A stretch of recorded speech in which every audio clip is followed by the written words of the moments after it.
लोकप्रिय नेता आदरणीय सचिन पायलट जी का स्वागत करते हुए मुंडावर विधानसभा क्षेत्र से कांग्रेस पार्टी के लोकप्रिय उम्मीदवार मेरे छोटे भाई ललित यादव जी, समय बहुत हो गया, मंच पे सभी नेताओं का नाम नहीं लूंगा मैं, और मैं बहुत देर से आपके बीच में आया, उसके लिए क्षमा चाहता हूं। लेकिन मुझे सुबह हनुमानगढ़ जाना था, वहां पर एक और हमारा छोटा भाई चुनाव लड़ रहा है, उसके प्रचार में मैं देरी से आया, उसके लिए क्षमा मांगता हूं। लेकिन मुझे मेरे भाई के लिए आना था, इसलिए मैं सारे काम छोड़कर आपके बीच में आया हूं। और आप लोगों से ये निवेदन कर रहा हूं, 25 तारीख को वोट पड़ेगा राजस्थान में, आपको निर्णय करना है आने वाले 5 साल तक इस प्रदेश की क्या दिशा रहेगी, क्या दशा रहेगी। 5 साल का भविष्य आपके बटन दबाने से उसका निर्णय होगा। मुख्य मुकाबला हमेशा दोनों पार्टी के बीच में होता है, बीजेपी और कांग्रेस। दोनों पार्टियों के बारे में आप अच्छी तरह जानते हो। आपको सोचना पड़ेगा, तोलना पड़ेगा, कौन सी पार्टी, कौन से नेता, कौन सी नीति, कौन सा नेतृत्व और किसकी नीयत बेहतर है। बीजेपी की सरकार को 10 साल हो गए दिल्ली में। 10 साल पहले इन्होंने कहा था किसान की आमदनी दुगनी कर देंगे। मैं पूछना चाहता हूं बैठे मेरे किसान भाइयों से, आप में से किसी की आमदनी दुगनी हो गई क्या? क्या बोल रहे, हो गई?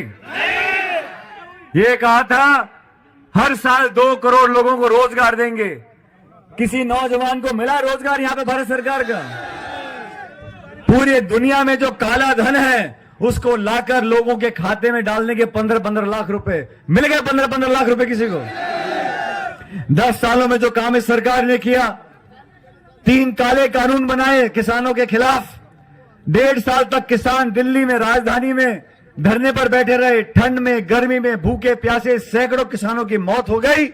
तब जाके उनको गलती का एहसास हुआ और वो 3 काले कानून वापस लिए।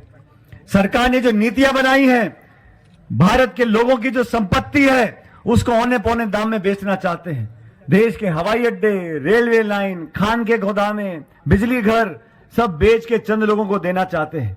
और कांग्रेस सरकार में दिल्ली में थी, हमने कानून बनाया, अभी गांव में जो काम चलते हम लोग भूल जाते हैं ये नरेगा का कानून किसने बनाया था। गांव में जो काम चलते हैं, रोजगार का अधिकार कांग्रेस पार्टी ने दिया। मनमोहन सिंह जी प्रधानमंत्री थे, 70,000 करोड़ रुपया छोटे किसानों का। वो किसान जो 2 बीघे 4 बीघे में खेती करता है, उस किसान के क्या हालात आज कर दिए भारत सरकार ने। खाद के, बीज के, बिजली के, पानी के क्या दाम हो गए। पेट्रोल डीजल देसी घी से महंगा हो गया। गैस का सिलेंडर 1100 रुपए का है। बीजेपी के लोग 80 करोड़ लोगों को सस्ता खाना देते हैं, वो तो अच्छी बात है। और हम लोग किसी को पेंशन दे दें, किसी को छात्रवृत्ति दे दें, महिलाओं के जेब में 2 रुपए डाल दें तो बीजेपी के पेट में फोड़े हो जाते हैं। गरीब को पैसा क्यों दे रहे हो? अरे चंद उद्योगपतियों का लाखों करोड़ रुपया जो बैंकों का कर्जा है वो माफ कर दो, कोई बात नहीं। और किसी बापड़े गरीब आदमी को आप 1000 रुपए दे दो तो उनके हाल खराब हो जाते हैं, आग लग जाती है। कहते हैं किसान का कर्जा माफ करोगे तो किसान बिगड़ जाएगा, किसान की आदत खराब हो जाएगी, बैंक का दिवालिया निकल जाएगा, अर्थव्यवस्था चरमरा जाएगी। मैं हमको बोलना चाहता हूं, आप लोग बैठे हो, आपको मालूम नहीं है किसान पे क्या बीतती है, किन हालातों अपने बच्चों को पैदा करके वो पालता है, पूरे देश के लिए अनाज पैदा करता है, उसकी मदद करने में आप पीछे हाथ खींचते हो। साथियों, दोनों पार्टियों को नाप तोल के देखो, किसकी सोच है गरीब के लिए, किसान के लिए, नौजवान के लिए, बुजुर्ग के लिए, पिछड़े के लिए, अगड़े के लिए, बहुसंख्यक, अल्पसंख्यक, सब लोगों को साथ लेकर चलने वाले कौन लोग हैं। और कौन वो लोग हैं जो आपस में तनाव पैदा करते हैं, झगड़ा कराते हैं।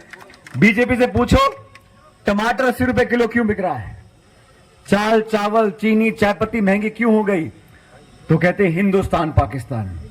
अरे शिक्षित, रोजगार हमारे बिना मिले सैकड़ों, हमारे लाखों करोड़ों नौजवान बेरोजगार घूम रहे हैं। बीजेपी से सवाल पूछो तो कहते हैं मंदिर और मस्जिद। अरे आपने वादे किए थे, पूरे क्यों नहीं कर रहे? कहते मंदिर और मस्जिद, हिंदू मुसलमान, हिंदुस्तान पाकिस्तान, ले दे के इनकी सुई वहीं अटकी हुई है, इन्हें कोई मतलब नहीं है। इसलिए आप लोगों से निवेदन करने आया हूं, कांग्रेस पार्टी ने, सुनो, कांग्रेस पार्टी ने बहुत सोच समझकर इस नौजवान को टिकट दिया है। और आपके भरोसे पर दिया है। और मैं जानता हूं ललित जी को, इन्होंने पिछले 5 सालों में, उससे पहले जब से छात्र राजनीति से लेकर हर जगह यूथ कांग्रेस में मेरे साथ काम किया है। जब 5 साल संघर्ष हमने किया बीजेपी की सरकार के सामने 2013 से 18, उन 5 सालों में लाठी खानी हो, जेल जाना हो, भूख हड़ताल करनी हो, पदयात्रा करनी हो, धरना करना हो, जो भी करना हो, संघर्ष किया लोगों के लिए, नौजवानों के लिए। इस नौजवान ने किया है। आज मैं इनके लिए वोट मांगने आया हूं और 36 कौम के लोगों से बोलना चाहता हूं, ये जाति बिरादरी भूल जाओ, उस व्यक्ति का, उस नेता का, उस पार्टी का समर्थन करो जो आपके दुख सुख का भागीदार बनेगा। युवाओं के लिए, जब मैंने युवाओं के लिए आवाज उठाई है, किसानों के लिए आवाज उठाई है, ललित यादव ने उस आवाज का समर्थन किया है। और आज आप सब लोगों को अपने इस बेटे भतीजे को आशीर्वाद देना है। साथियों, सिर्फ 2 दिन का प्रचार बचा है। 25 तारीख को वोट पड़ेंगे और 25 तारीख को जब मतदान होगा, जितने लोग यहां बैठे हैं और जो यहां नहीं आए, आप सबसे निवेदन करना चाहता हूं, हाथ का बटन दबाना है। हाथ का बटन दबाने से, सुन लो मेरी बात ध्यान से, 25 तारीख को, सुन भाई, मैं भी चुनाव लड़ रहा हूं, 25 तारीख को वोट पड़ेंगे, मैं टोंक में होऊंगा, उस दिन मतदान होगा, लेकिन ललित जी के लिए बटन दबाना है। बटन दबाते हैं, मशीन में आवाज आती है, मशीन की क्या आवाज आती है? वो बटन मशीन का इतने कैड़ा करके दबाना कि 25 तारीख को वो टी की आवाज मुझे टोंक में सुनाई पड़ जाएगी, वोट पड़ गया। और